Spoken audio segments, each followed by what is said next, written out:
हरे कृष्णा, राधे राधे दोस्तों। और मेरे दोस्तों, आप लोग कैसे हैं? आई होप आप लोग अच्छे होंगे दोस्तों। तो दोस्तों, आज का वीडियो कुछ ख़ास है। आप बहुत सारे कमेंट ऐसे आ रहे थे कि दीदी आप जन्माष्टमी स्पेशल पे वीडियो बनाइए कि हम अपने गोपाल जी की सेवा जन्माष्टमी पे कैसे करें, उन्हें स्नान आदि कैसे कराएं, उनको हम 56 भोग कब लगाएं। तो आज इसी विषय पर हम वीडियो आप लोगों के लिए लेकर आए हैं। तो सबसे पहले आप मॉर्निंग में उठिए, स्वयं स्नान कीजिए। स्नान करने के बाद ठाकुर जी को स्नान कराइए। पंचामृत अभिषेक कराना चाहते हैं तो पंचामृत अभिषेक कराइए। फल और जूस से अभिषेक कराना चाहते हैं तो फल और जूस से अभिषेक कराइए। गंगा जल से अभिषेक कराना चाहते हैं तो गंगा जल से भी करा सकते हैं। नॉर्मल जल से भी कराना चाहते हैं तो नॉर्मल जल से भी करा सकते हैं, इसमें कुछ नहीं है। लेकिन पंचामृत का अभिषेक ज़्यादा अच्छा रहता है। तो हो सके आप पंचामृत नहीं तो फल वाला अभिषेक ज़रूर कर लीजिएगा। अगर नहीं व्यवस्था है तो आप जल से, गंगा जल से कर सकते हैं, इसमें कुछ प्रॉब्लम नहीं है। फिर उनको स्नान कराने के बाद अच्छे से उनको साफ से उनको पोछिए। पोछने के बाद उन्हें खूब सुंदर सा वस्त्र पहनाइए। जितना हैवी श्रृंगार कर सकते हैं आप सुबह में ही कर लीजिए, ठीक है ना। क्योंकि रात के टाइम पे ठाकुर जी को नॉर्मल ही ड्रेस पहनाया जाता है, ज़्यादा हैवी नहीं, क्योंकि उनको विश्राम करना होता है। तो जितना अच्छा से हो सके आप अपने लड्डू गोपाल जी को सजाइए। अगर आपके घर में युगल सरकार हैं उनको सजाइए। सजाने के बाद खूब बढ़िया से आप पूजा कीजिए, ठीक है ना। पूजा करने के बाद आप इन्हें अच्छे से भोग लगाइए। भोग लगाने के बाद उनको आराम से बैठने दीजिए और इनके लिए कुछ पकवान बनाइए।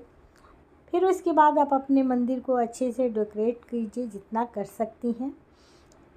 अगर बहुत अच्छे से करना है तो बहुत अच्छे से करिए, अगर नॉर्मल तरीके से करना है तो नॉर्मल तरीके से कीजिए। जैसा कि हम इस बार नॉर्मल तरीके से ही करेंगे, ज़्यादा हम सजावट वगैरह नहीं करेंगे, लेकिन वीडियो आप लोगों को ज़रूर देंगे। तो इस तरीके से कर लीजिएगा, ठीक है।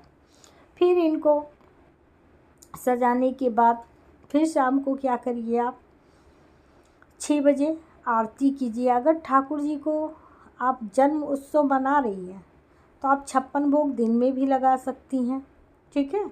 अगर आप जन्म करवा रही हैं तो आप 56 भोग 12 बजे के बाद लगाइएगा, नहीं तो फिर उनकी छठी के दिन भी आप लगा सकते हैं। क्योंकि जो जन्म कराते हैं वो 6 दिन अन्न का भोग नहीं लगाते हैं, और जो सिर्फ जन्म उत्सव मनाते हैं वो 56 भोग लगा सकते हैं, उनके लिए कोई दिक्कत नहीं है। लेकिन जो जन्म करवा रहे हैं वो 6 दिन तक अन्न का भोग नहीं लगाते। अगर इस तरह का प्रोसीजर आप कर रही हैं, 6 दिन अन्न का भोग नहीं देंगी, तो आप 56 भोग नहीं लगा सकते। अगर आप सिर्फ जन्म उत्सव मना रही हैं और या जन्म करा रही हैं लेकिन अन्न का भोग लगाएंगी, तो आप 12 बजे के बाद भी 56 भोग लगा सकती हैं। तो ये आप पे निर्भर करता है कि आप 56 भोग कब लगाएं, ठीक है ना।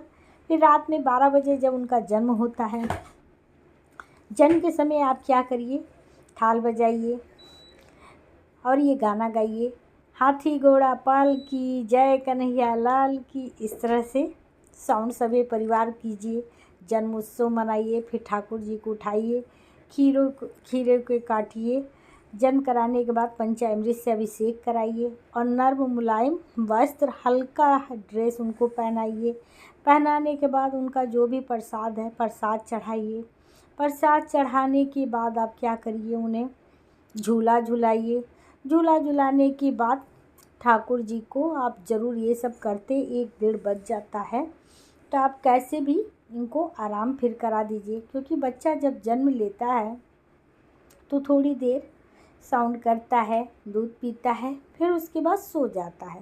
तो इन्हें भी नींद की ज़रूरत रहेगी, क्योंकि दिन भर बैठे रहते हैं। तो आप इन्हें रात में फिर विश्राम करा लीजिए। जो प्रसाद है आप स्वयं उन्हें ग्रहण कर लीजिए। अगर व्रत हैं आप तो ठाकुर जी का जो व्रत वाला प्रसाद चढ़ाए हैं उसे आप ग्रहण कर सकते हैं। आप लोगों को भी खाते पीते ज़्यादा टाइम हो जाएगा, क्योंकि जन्म उत्सव के दिन, जन्माष्टमी के दिन बहुत लेट हो जाता है। हर स्त्री को अपने कार्य को समेटना भी होता है, तो इस तरह करते 2:30-3 बज जाता है। अगर आपको सोना होगा तो सो सकते हैं, नहीं तो रात भर कितने लोग भजन कीर्तन सभी करते हैं। अगर आप स्वस्थ हैं तो भजन कीर्तन भी कर सकती हैं। अगर अस्वस्थ हैं तो आप क्या कीजिए, अपना सारा कार्य करके ठाकुर जी को विश्राम कराने के बाद आप भी विश्राम कर सकती हैं। तो इस तरह से आप जन्म उत्सव इनका मना सकती हैं। फिर क्वेश्चन आता है कि हमारे पास बड़े विग्रह हैं, तो ये बड़े विग्रह हैं तो उनका जन्म हम कैसे कराएं। तो ये तो बहुत ही विशेष बात है। छोटे लड्डू गोपाल जी को तो हम खीरे के अंदर काट कर उसका गुद्दा निकाल कर उनके अंदर उनको रख देते हैं और ऊपर से ढक्कन लगा देते हैं, तो उनका जन्म तो हम करा सकते हैं। पर बड़े अगर विग्रह हैं तो उनका जन्म हम कैसे कराएं। तो एक ऐसा पात्र लीजिए जिसमें ठाकुर जी को हम आराम से, अगर उनका जन्म, बड़े विग्रह का जन्म करवा रही हैं आप, तो बड़े विग्रह तो किसी चीज़ में नहीं आएंगे।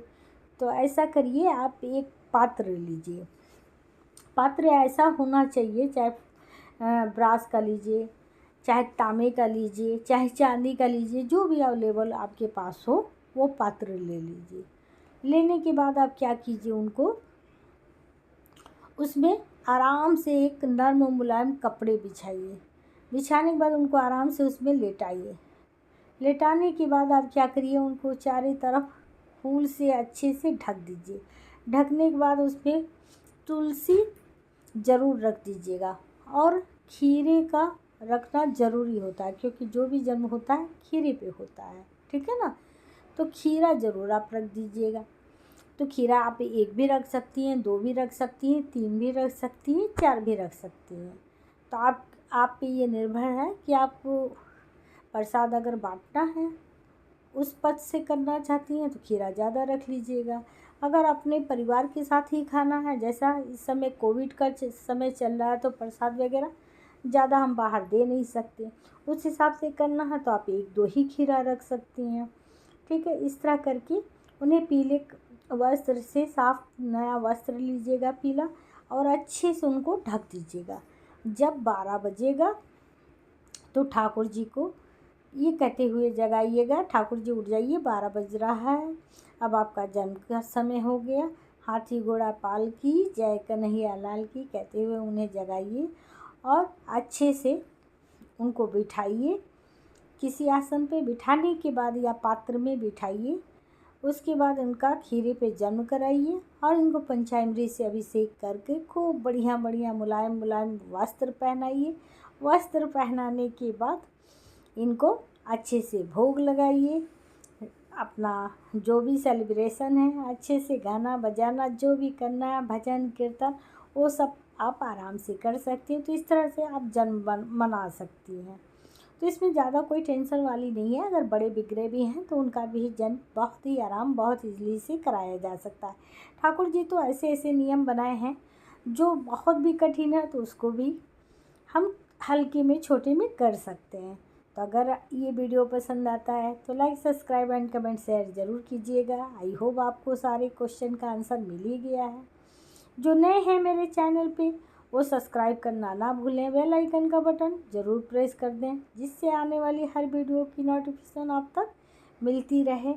और ये ज़रूर बताइएगा ये वीडियो आज का आपको कैसा लगा। अच्छा लगे तो ज़्यादा से ज़्यादा शेयर कीजिएगा, उससे भी ज़्यादा अच्छा लगे तो लाइक सब्सक्राइब ज़रूर कीजिएगा। फिर मिलते हैं नई वीडियो नई उमंग के साथ। तब तक के लिए राधे राधे, हरे कृष्ण।